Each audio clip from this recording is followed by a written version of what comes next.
Welcome to another episode of Angels, Positivity, and Love. Incredible guests from the world over with all sorts of backgrounds. They're usually either healers, New York Times bestsellers, all walks of life, though doctors, psychiatrists, athletes. We even had an ex-Delta Force operator who came on the show. Fantastic. We're up to 3 shows a week in 2024 and booked all the way into 2025. Also, these folks are helping others. Most of them have done their healing journey. I mean, obviously it's still expanding, it's still happening for them personally, but they're in a place that they can turn around and pass it on, so to speak. And today, no exception, out of Australia, we've got MELANIE TONIA EVANS. She's absolutely fantastic. She's in a very interesting role, helping others. A lot of stress involved for a lot of people who are going through it. Could be relationships or other situations, but incredible levels of stress. And she's there to help people essentially let go of their personal drama and to get going back on their personal life path to start living again. MELANIE, thank you so much for coming on the show. It's wonderful to have you here. Happy to be here, Michael. You do so much for people. You're an energy healer, speaker, author, and more. Can you talk to us about how you first got into this and maybe go a couple kilometers up, if you would, and just explain what it is you do for people now?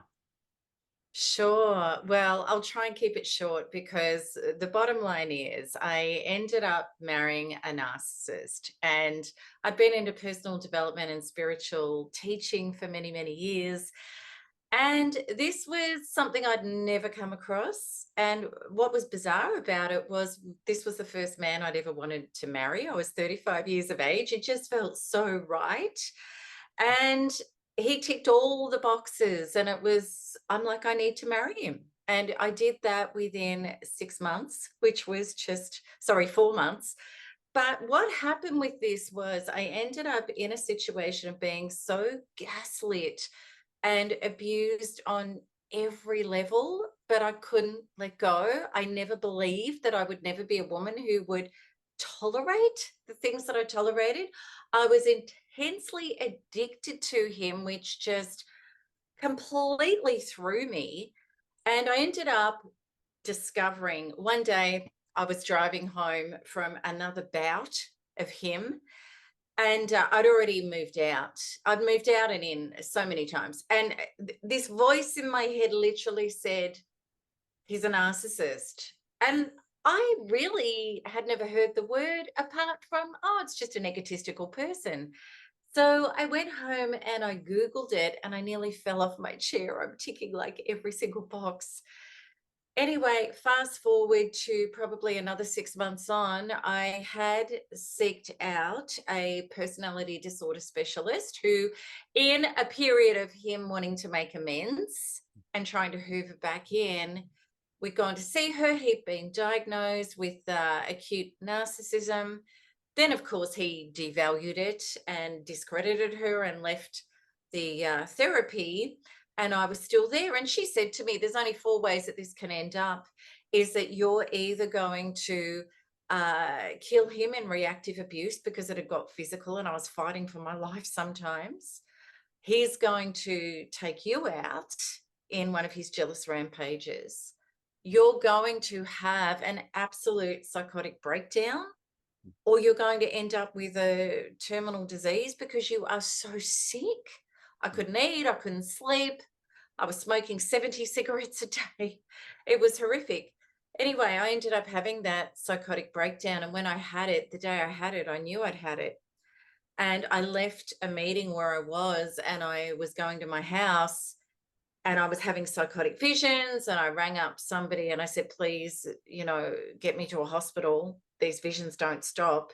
And I was diagnosed with a complete adrenal psychotic breakdown, and I was told I would need 3 antipsychotics for the rest of my life to be able to function.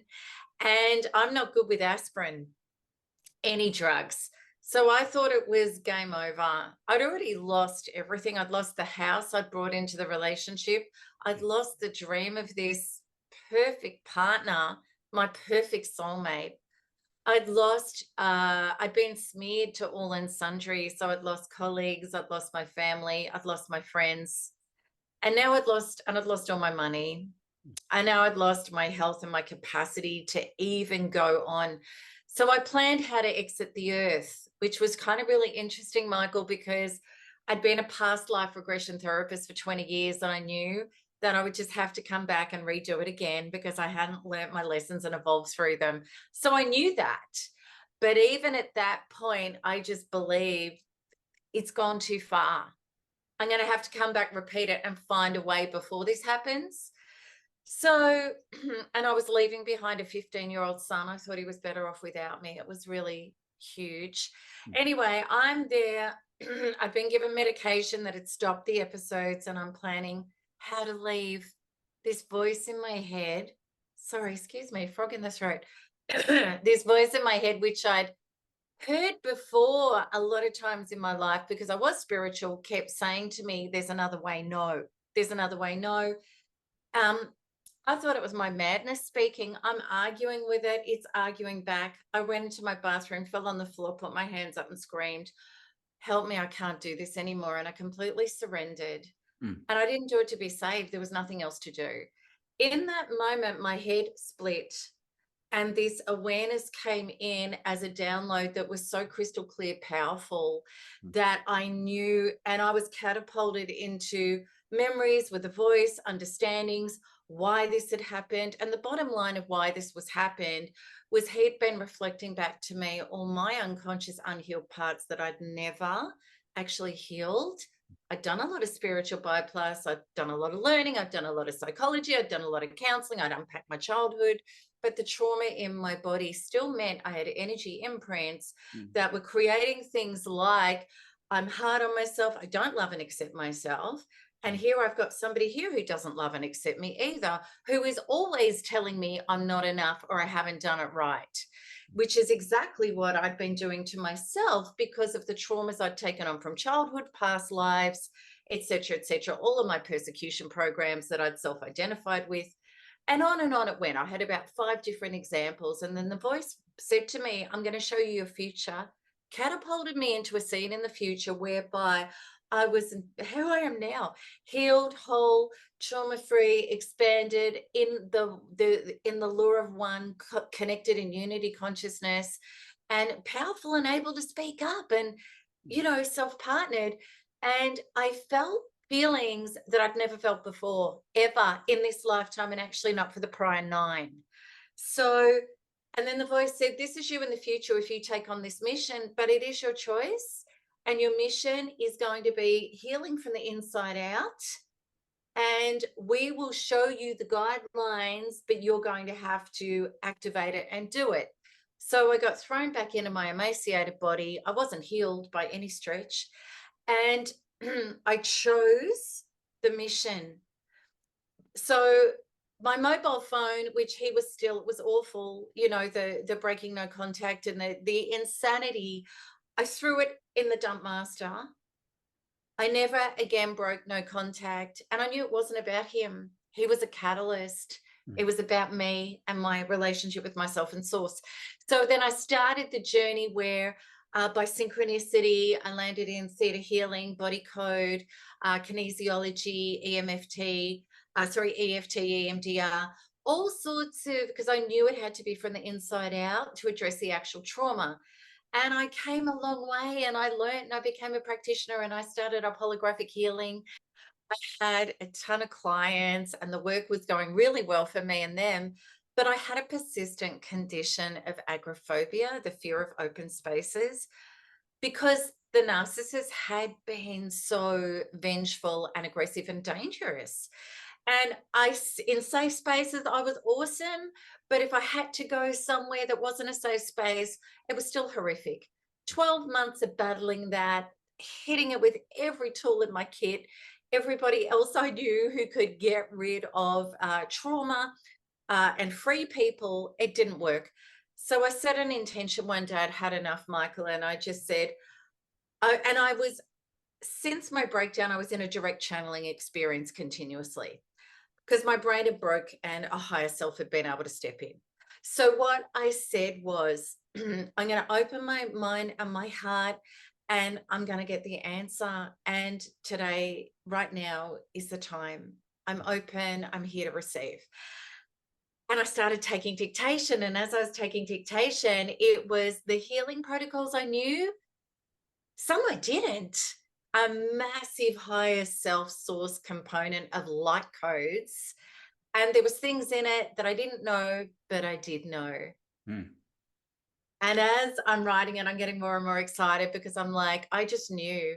So I targeted the trauma in my body, generating my agoraphobia. And I did 2 hours of shifts on myself. And I ended up, I was in Koh Samui, Thailand in the time, locked in my hotel parameters because of agoraphobia. I walked out the front gates. I went onto the busy street of Koh Samui. I'm like playing, I'm talking, I'm doing markets, I'm going and watching bands, I'm like hanging out all by myself. And I'd never, ever been that person even before abuse, ever. Hmm. And I just felt at one, and Source had my back, and I was safe and protected, and my light was repelling all darkness. And I'm just like, holy crap, what has just happened? That stayed, it never went. When I went back to Melbourne, I did have some clients with persistent traumas that weren't budging. I said, we're not doing holographic healing, we're doing this. And it's quantum freedom healing. So quantum freedom healing was born. What happened was my clients, word of mouth, because people in their life were going, what just happened to you? Like, you're not even talking about that. You're not even like that. And I also had psychologists and therapists and also domestic violence workers who wanted my details, and they're saying, my client walked in the door a different person. What happened? So as we know, a lot of healers have got trauma. That's why we're healers. They came to me. So then they started recommending me to their clients that couldn't get rid of trauma. It exploded, Michael. So I'm like booked out months in advance, 7 days a week, 8 clients a day. And the voice said, this is ridiculous. You cannot do this alone. You need to create a program that people can use themselves. I'm like, how's that going to work with recording? And the voice just said, do energy imprints and visualizations, intend them in the healings, and they will work. So I gave them to some clients. And I said, look, have this, just test it. And they were getting better results than the once a week because they could work on themselves at any time in the comfort of their own home. Hmm. So I launched it, and then it just took off worldwide. It's now in 150 different countries. It's touched the lives of millions of people. And that's what happened. I love it. Okay, talk to us about how simple letting go is, and yet up in the brain, that's where complexity resides. Stress, rejecting, reacting, uh, rejection, if I didn't say that, all the fear-based stuff. It can seem like a giant, never-ending story, and the last and the simplest place to go is right here. But like Peaceful Warrior, the movie, the gymnastics movie, Seth from the 1970s, the New Age light being, the only place you're going to find your transformation, or just more love if you want to keep it easy, is here. But it's also the last Yeah. place any of us want to go. Well, we've been programmed, Michael. We've been programmed. We've been disconnected from unity consciousness into separation consciousness, which means that we're not self-partnered. We're not in our being. We're in our head looking outside, trying to change and fix and get to get our being right. And it's a complete false premise, because trauma is stored in our cellular being, in our body, in our emotional, somatic, subconscious self. So what's our subconscious? It's our emotional feeling and resonance and frequency in relation to any topic in our life. Now, it doesn't matter what you're thinking, because your thinking can only ever follow the body. So your thinking will be in the bandwidth of your resonance of your being. We're human beings. We're not human thinkings. So the thinking is just an outpour of the beingness. So the problem happens when we're trying to think our way out of trauma is that we end up nearly schizophrenic, because our beingness is 97% of who we are by the time we're 30. And we've got this little 5%, which is trying to talk us out of it. And we end up arguing and fighting with ourselves.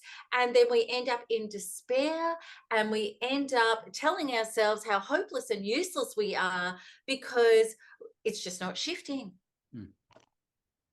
Okay. What would you like to share with us for the folks watching out there? They're going through difficulty. What's sort of your usual reminder to them all to sort of begin that journey of letting go?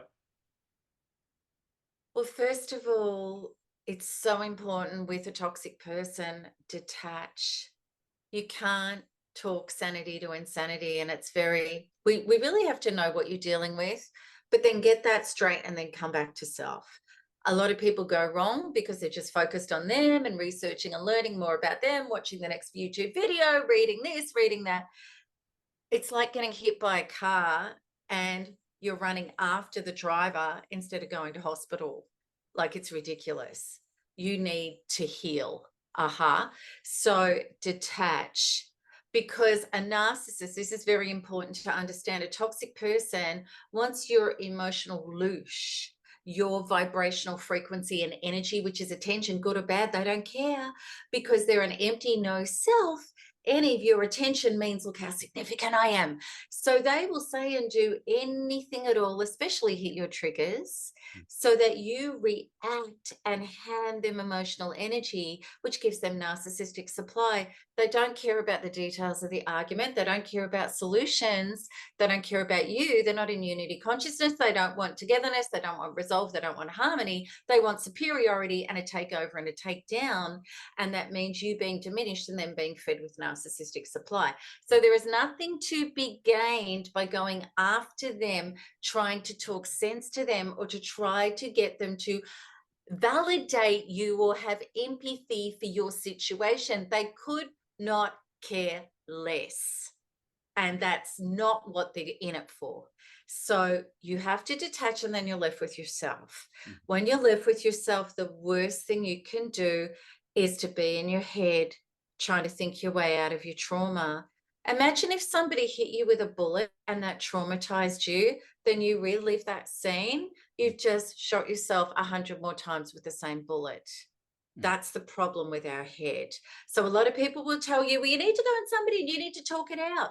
And this is why people are talking the same thing out for the last 20 years and nothing's changed. And actually, you have just diminished into the identity and the biochemicals of a victim, which is ripping your ability for your cells apart to have oxygen and nutrients and health and be source filled and start healing.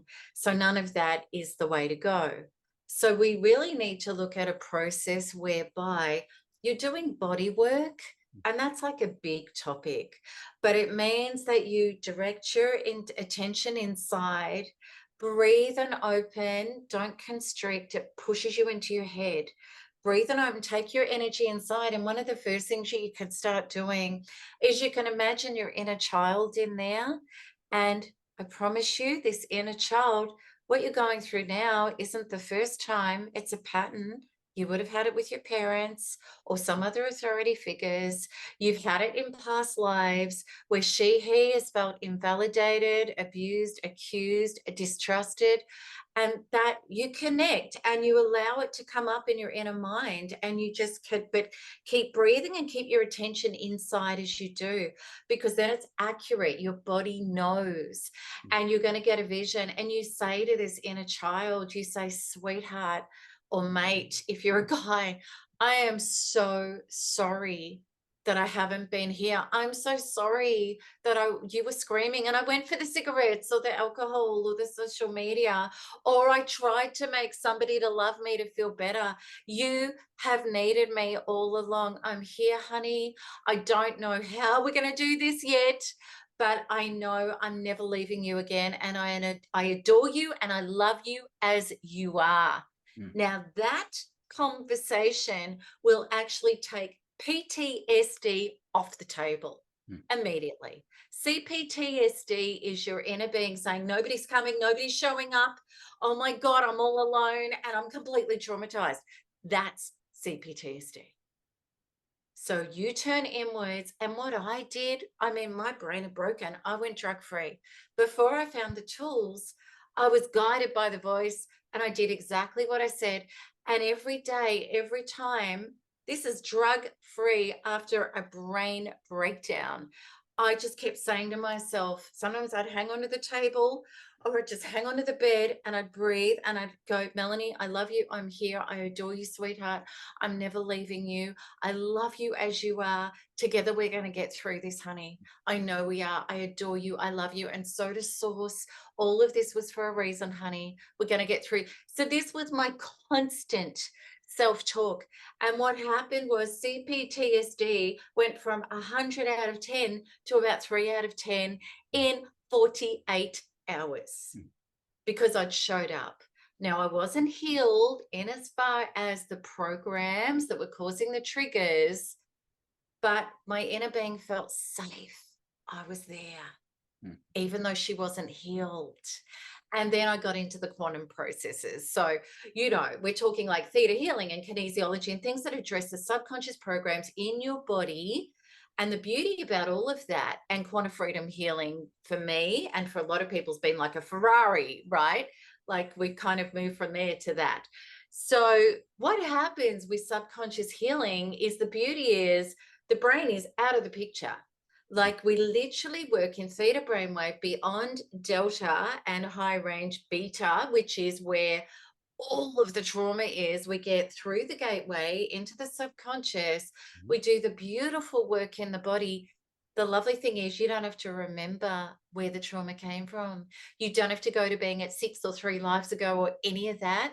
All you do, your body holds the store memories of all of it. All we do is target the trauma. It goes ping. You feel it as funky or anxious. You just do some simple breathing exercises into it. The quantum freedom healing process is just a recorded process, or obviously in person. If I do it with people in person, I do it with groups too, thousands of people, whereby you just breathe, follow 2 simple instructions, and the clearing does it all for you.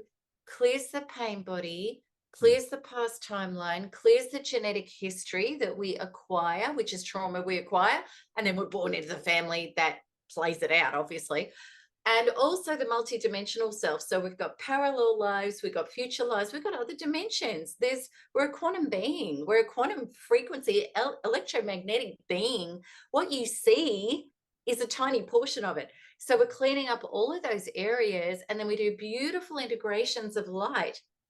And where the trauma was, the light codes of source come in, which is the replacement, and the higher, we call it 5D frequency, call it whatever you want. The liberated unity consciousness frequency comes into you to replace the trauma. Now, the ego might say, well, that'll make me defenseless. I need my trauma and my memories to defend. No, you don't. You need consciousness. And when we have consciousness, we're not derailed and we're not handing over power. We're self-partnered. We have beautiful intuition and guidance, and we can say, no, you know, thank you, but no thanks. And you're just not my reality. And then everything. So, you know, my life, Michael, back then, I mean, I lost everything. I lost my health. I lost my mind. I lost all of my contacts. I lost my dream partner. You know, now today I have a great partner. I live on my dream property that I'm turning into a retreat resort in far north Queensland. I'm nearly 60. I have the best health of my life. I have my dream job. I have beautiful animals and nature around me. I'm expanded, and I do quantum freedom healing as a lifestyle.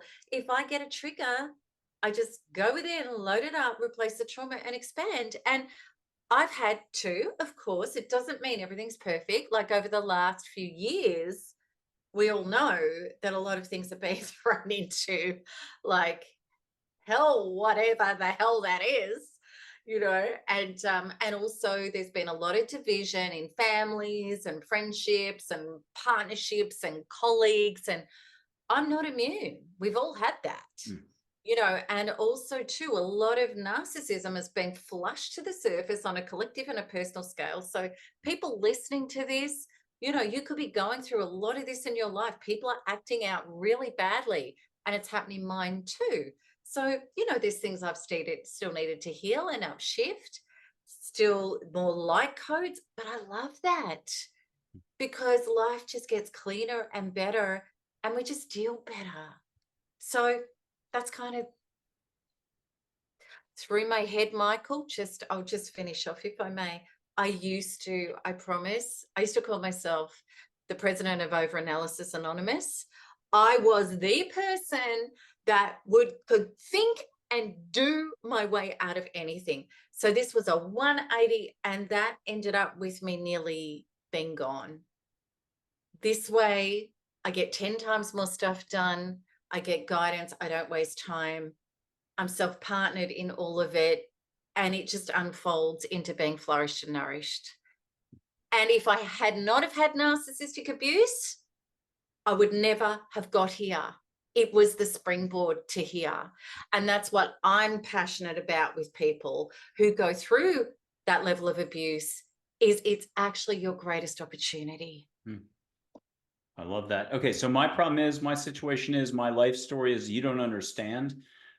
From that to at least neutral to being in the body to being in the heart, what happens for the folks? Can you address the part where we go from neutral to full on living, allowing, paying more attention, being conscious of where you put your attention and how you want to spend your energy? How do you describe the later part of this? Yeah, and look, definitely, for me, and especially with people highly traumatized, it's very hard to put ice cream on top of poop. The famous Debbie Ford saying, like, you really need to get that trauma out and release to create the space for the good stuff to get in. And then when the good stuff gets in, you're retraining yourself, because you've been a human doing life from the outside in. You've been a human judging things, thinking it says no to things when it only brings it in more in your life, because your frequency is vibrating on that. So we become a more spiritually responsible human being. And what I believe, Michael, now in these increased light flares and light codes that have really happened, that gap between beingness and gettingness is becoming so thin. And if we're so I think it's interesting to understand why we need to do it, and then how to do it. So why we need to do it is because no amount of blaming and shaming yourself is going to get you a good life. It's just going to give you more to blame and shame yourself about. No amount of judging anything is going to remove it from your life. All you do is cement it further. You just bond and trauma bond and enmesh with it even more. So what do? We realize that doesn't work, and we need to do a better way. Opening the heart, breathing, asking for guidance and assistance. And this is where you're really good with that stuff. Like your angels, your guides, your higher self. In unity consciousness, it's all the same thing. We do quantum jumping in our community, where we go onto a future timeline and you find that part of that every potential exists. So that self who is expanded in unity consciousness, empowered and light, and speaks up and has authenticity and is safe. We jump that person back in quantum freedom healing to embody that. But its heart open is so important, because we've got unity consciousness here and we've got separation consciousness down here. If your heart is closed, well, what that means is you're in all the negative aspects of your lower third chakras, which is fear, pain, trauma, and victimization. And you can't get beyond that. You're cut off from the field. You have no access to opportunity, assistance, support, miracle, and breakthrough. So you've just doomed yourself into the darklands. I call it wrong town. What we've got is when you can open your heart, and this is why I love quantum healing, because every time you're letting go of trauma, you're bringing in light and you're opening your heart and you're getting light code. So it opens your heart by doing the process. So when you get an open heart, what happens is your lower three chakras, rather than be stagnating, they start spinning and they start rolling. So you have self-security, you have self-identity, you have self-esteem and self-acceptance, you have self-love, and then you come up into self-expression, and then you come up into self-knowing, higher guidance, connection to your higher self guidance. And then you have a connection to all that is the law of one through the crown chakra. And there's more chakras, but that gives you the picture. So therefore, you become a galactic, universal soul being having an experience Mm, where you are the creator of your reality in healthy ways, and you feel blessed and you feel excited and you feel like anything's possible. Because and your DNA is literally waking up. So we were numbed and dumbed down to a two-strand DNA with our heart closed in survival programs, in stagnating, rotting lower third chakras, being very sick and being very susceptible to people who would mine and exploit us and take our energy for their own purposes. These creatures of the dark, disconnected from the light, were feeding off us like battery hens because of this problem. mm. Whereas now we can turn it around, and when we're a light, what do vampires do with a bright light? They scream into the dark. And this is exactly what, I love about thriving. Judith Orloff's books, Emotional Freedom, the yellow one up there, that's a great one for, I think she talks about emotional vampires and stuff like that. I mean, a few people do. But that's a great book for people to refer to get started understanding some of the dynamics. If I gave you like 5 or 6 quotes, one quote's going to be an easy one. 3 will be about ego. 3 will be about compassion. They're very gentle. I'd love to get your reaction on any front, whatever way. But the first one's easy because it's part of the name of the show. Angels, positivity, and love. Positivity. Positivity is abundance. That's the first one. Then for ego, one angel said ego is a false security blanket. Another said that an angel named Rebecca said ego is allowing thoughts and opinions of others to saturate your own thoughts. I thought you'd like that one. And then Amazing. Charlotte said, and this is Charlotte, I'm going to hold this photo up of an angel named Charlotte. She said ego is fear, wasted time, and wasted energy. And now finally for compassion, these are some fun ones. Archangel Raphael said, compassion is releasing fears and judgments. Abe, the Abraham of old, an angel on everyone's team, said, compassion is not judging, taking action with no thought. And an angel named Dale said, compassion is just being and trusting the outcome to be of the highest intent for all. Can we grab you for one of these directions and running with it? Yeah, so ego. I love talking about the ego. I agree with everything that was said there.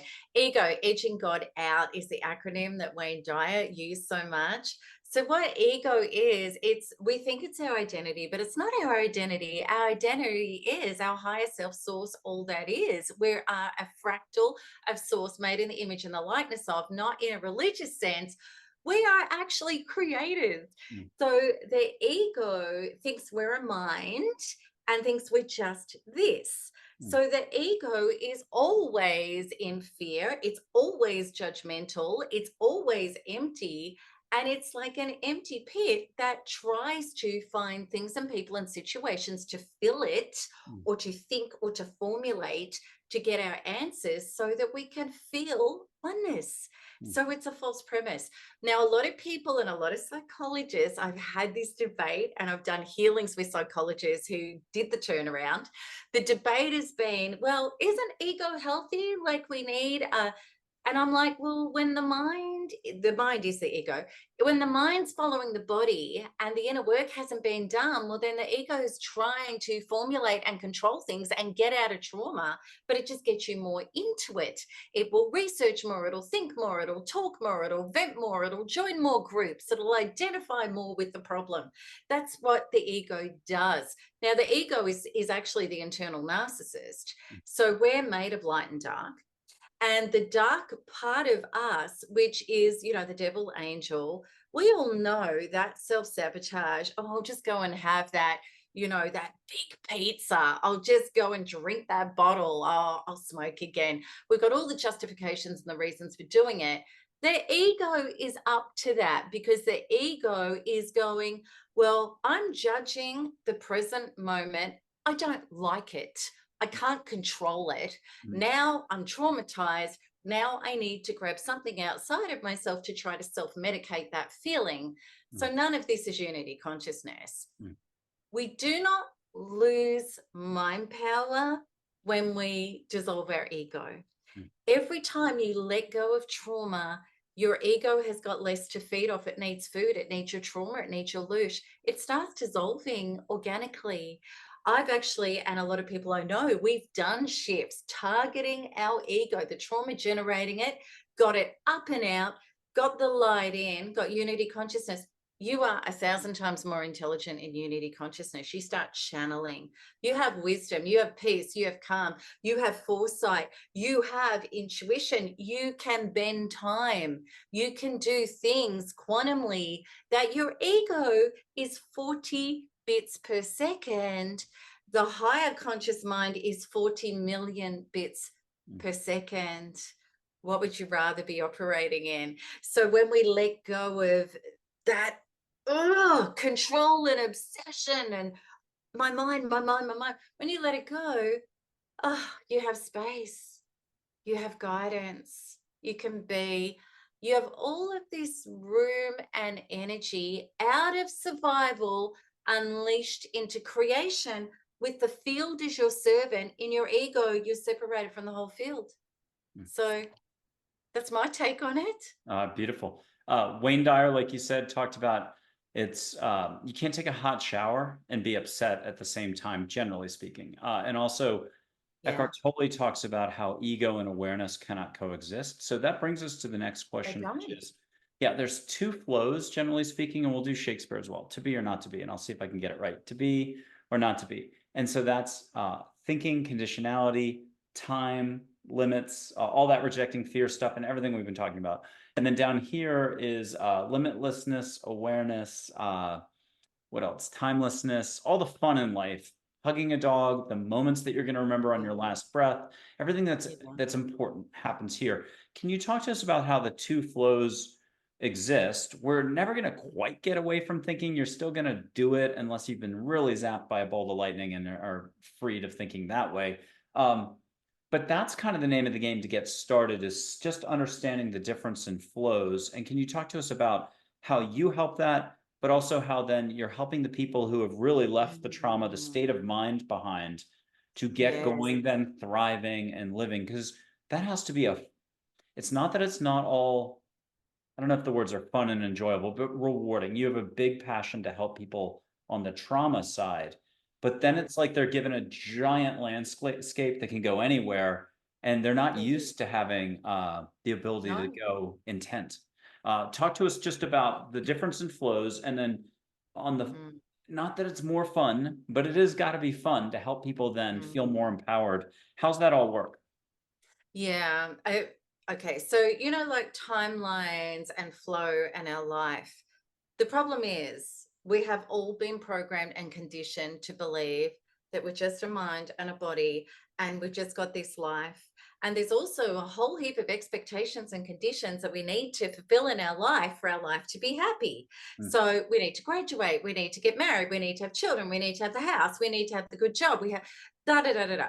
Problem is with all of that is we can achieve one milestone, but then we haven't arrived because there's still the next and the next and the next and the next. So we're never actually in the present. We're always chasing something, but we never arrive.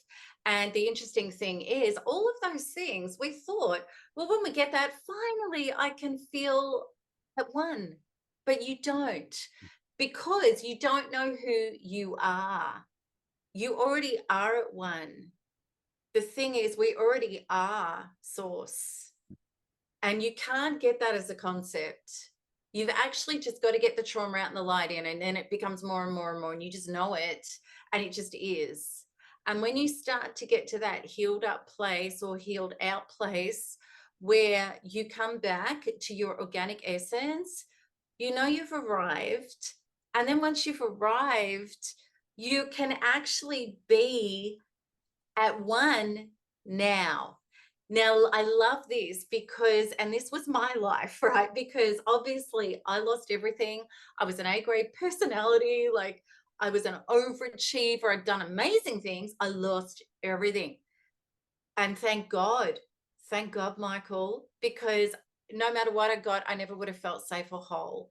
And I lost everything. And then in my journey of starting to heal, that awareness and that light code came in. It was like, oh my God, I already am loved and accepted by all of source and creation because I exist. And I already am. I had nothing. I'm renting. I've got nothing. I need help. I can't even, whatever. And I just ended up, well, I'd let go of all of the trauma of my past. So I was no longer in regret and despair and reliving, which initially I burnt in hell about. Absolutely. That went. Then I was just in the moment of now. And I knew all of the things I'd ever chased was to give me myself. Mm. And now I just have myself. So that was amazing. Then what happened, because I had myself and I had no connection to outcomes, or I had no requirement, I could just be more of myself and expand that out and live that out and clean up, you know, my triggers and my traumas and my false programs and things that erupted. And then I just came into this whole thing about, and I've lost money along the way and I've made some bad decisions, and I'm human, of course, but I've course corrected. I've let go of any despair and regret. I've brought in the light codes. I've got the higher message and the higher lesson, and then moved up again. But what I love, Michael, is when we start living this way and we go for state and frequency, then we become flourished and nourished with guidance, opportunities, miracles. The right person comes along, the right situation turns up. The angels deliver big time. The old way, they don't.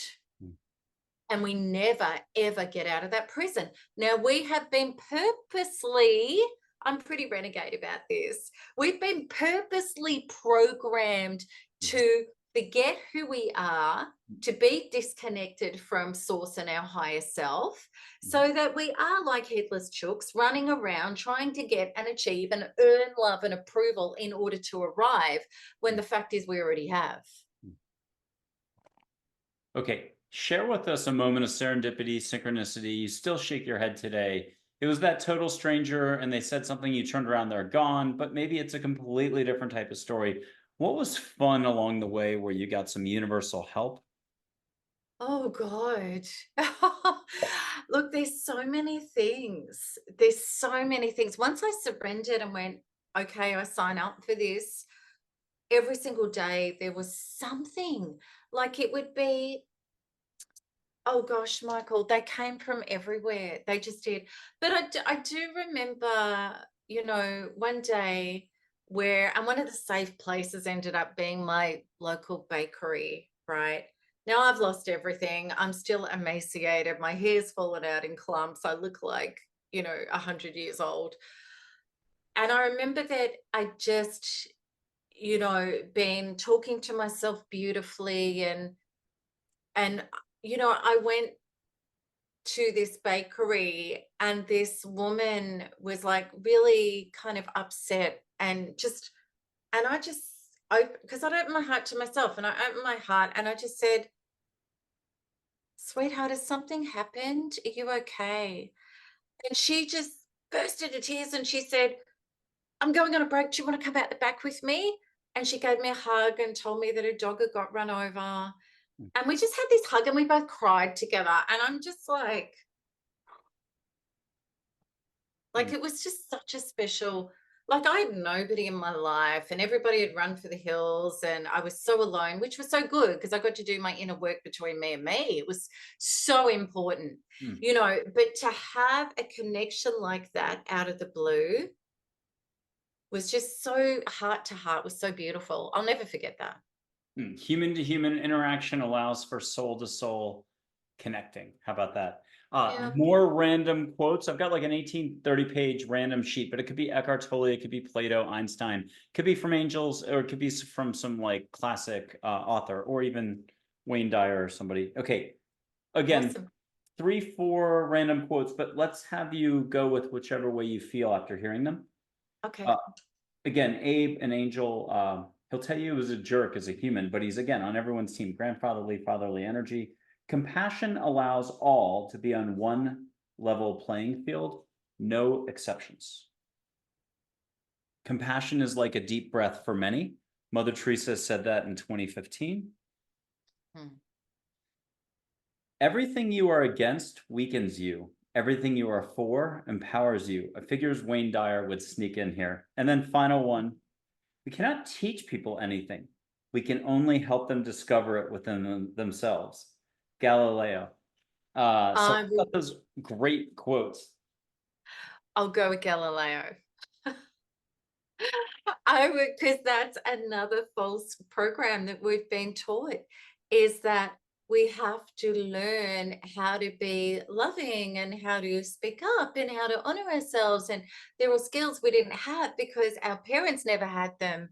What's happened is organically, with wisdom as our true selves, we know how to self-partner, self-honor, be authentic, show up, stop playing games, be real, have compassion, say no. It's all online. And I love what I discovered because I came from a dysfunctional family, right? Like we all did, most of us did on this journey. And I thought, oh my God, how am I going to unlearn and how am I going to learn? And I'd spent like decades of therapy doing that. And a trigger would go off and I'd be right back in the old patterns. Like they had those survival programs weren't gone no matter what I learned. When I got rid of the survival programs internally and I brought in Source, what I discovered is I had remembered, come back together who I am without my trauma. I became my authentic original self. So we don't have to, you're not here to learn new programs. You're here to unlearn and let go of the old ones so that the organic you can arise. Soul Surfer, the movie version with Bethany Hamilton having lost an arm to a shark, there was a lot of turmoil, trauma, but there's a moment that's beautiful. I can't remember the actress who plays her mom. It might be Helen Hunt, if I said the name correctly. But there's a moment where she's coming out of the water and finally she's crystal clear again. She's back in her heart. She was afraid she couldn't compete. Her life was over. And she's suddenly just popped out of that thinking. She's returned to the old, comfortable, authentic self, Bethany. But she turns to her mom and she goes, Mom, I've just figured it all out, meaning she let it go. And she says to Helen Hunt, Yeah. what do I do next? And Helen Hunt, I think, says, it's sort of like that St. Augustine quote, love and do what you will. And it was a beautiful interchange. People will have to watch the movie Soul Surfer to get exactly the right wording down. Can you talk to us about how it is really that simple, but all the complexity in the It world is is. like a thick fog? It is that simple. And this is what's kept us so distracted because we think it's complex. We've got to work it out. We've got to learn it. We've got to seek it. We've got to chase it. We've got to find it out. We've got to research. We've got to go see this. We've got to go see that. No, you just need to go within, load it up and let it go and bring in the light to replace it. You don't even need to know what the light is. It's just the truth and your authenticity and the reactivation of your DNA back into the Christed human, the Christos, that we actually all are underneath our trauma and our poisoning, mentally, emotionally, physically, spiritually. Beautiful. Okay, last couple questions. Big picture for the universe and angels and everything else. Obviously, angels exist. Answer yes. Oh, yes, absolutely. And then also, how big is the universe? Because there's a huge crew of the whole UAP, UFO disclosure crowd. It could be the Pentagon or Australian, I don't know how to say it right. Department of Defense, Ministry of Defense, and all these other groups. But it's at the thinking level that they're approaching the topic. And so there's a whole, if I did American football as an analogy, a metaphor, I mean, don't get me wrong. I'm in Texas right now, and high school football is revered. But high school football, college football is revered, university football, it's huge, big billion-dollar industry. But that's sort of where the thinking's at. And there's a whole nother level. The NFL is really the heart. And that's why there's a spirituality community. That's why there's people having direct experiences. And if love is the fabric of the universe, I'll go ahead and try to say one concrete thing here today. Can you talk to us about the dynamic of how big it is that you can't think your way there at the universal level as well, just like you're talking about for everything else? Well, first of all, each one of us is a universe. That's the bottom line. That your inner universe is the outer universe, and it's all an infinite consciousness. So there's many dimensions. It's just an infinite consciousness, and all of us are eternally immortal and infinite. And that's just it to me. Yeah, no, absolutely. And that was a good answer. We'll do a final couple quotes, which is just kindness counts. And uh, oh, I know what I can do. Here's a great one. And this is a great way to sort of wrap this up with the whole idea of, again, kindness, gentleness, compassion, allowing yourself to walk a smoother path. I think there's a lot packed into that statement. But here's what an angel said a long time ago, like 10 years ago. Sometimes the person next to you or a stranger just needs validation via love and compassion. A smile changes any moment. So too does laughter or a few kind words. Be compassionate to all. Do it. Yeah, I agree. And it's not always easy. And that hasn't been an easy journey for me, actually.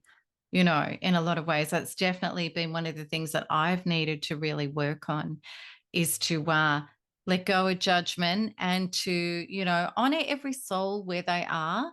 And I love that I'm growing into that, you know. But I guess that's the thing too after narcissistic abuse, because when you've been abused to an inch of your life, as many people have, in the most heinous ways, you know, you become very aware where you probably were a people pleaser and you were, you know, saying yes when you should have been saying no.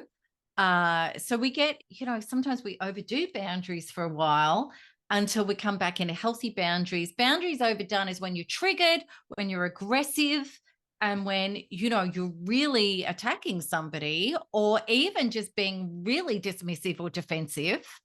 That's actually a narcissistic trauma, you know, because we're triggered and we're acting in a childish, defensive way. So we've all got to do our own work on that to, you know, it's interesting because I'm doing like a Shifts Happen group on cultivating compassion as we speak. I'm doing a month series.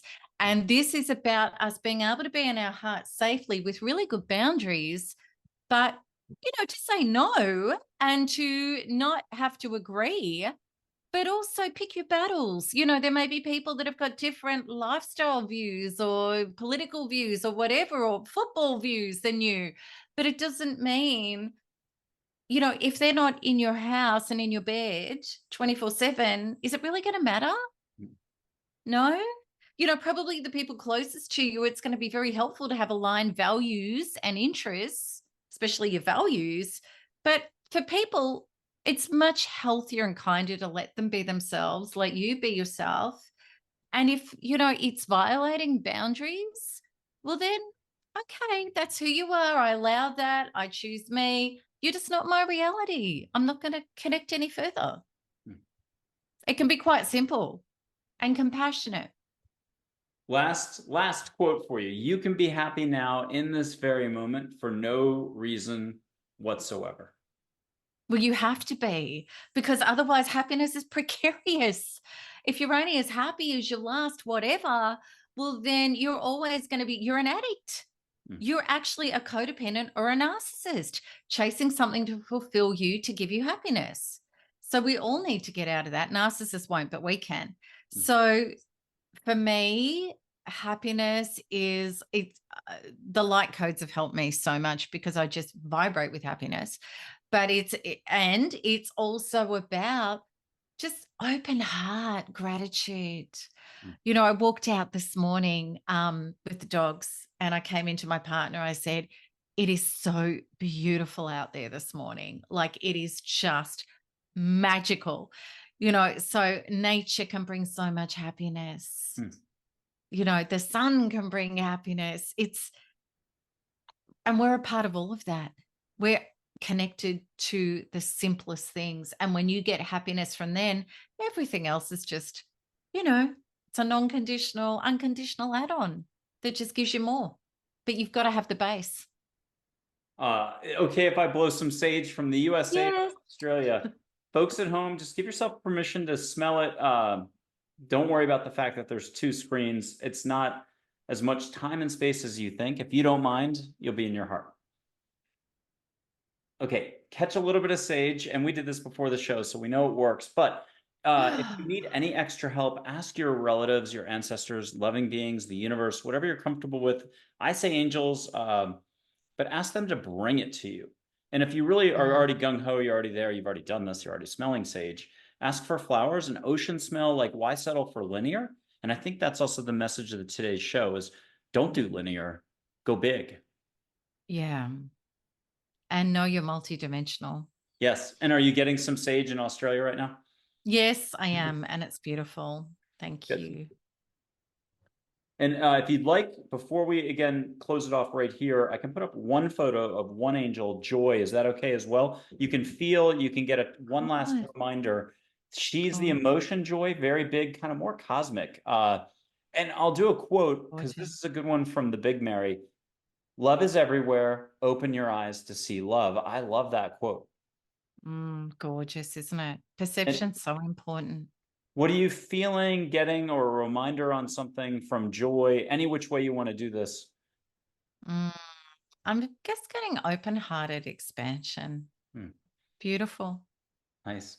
Well, Melanie, thank you so much for being on Angels, Positivity, and Love. Total treat to have you on. My pleasure, Michael. Thank you for having me.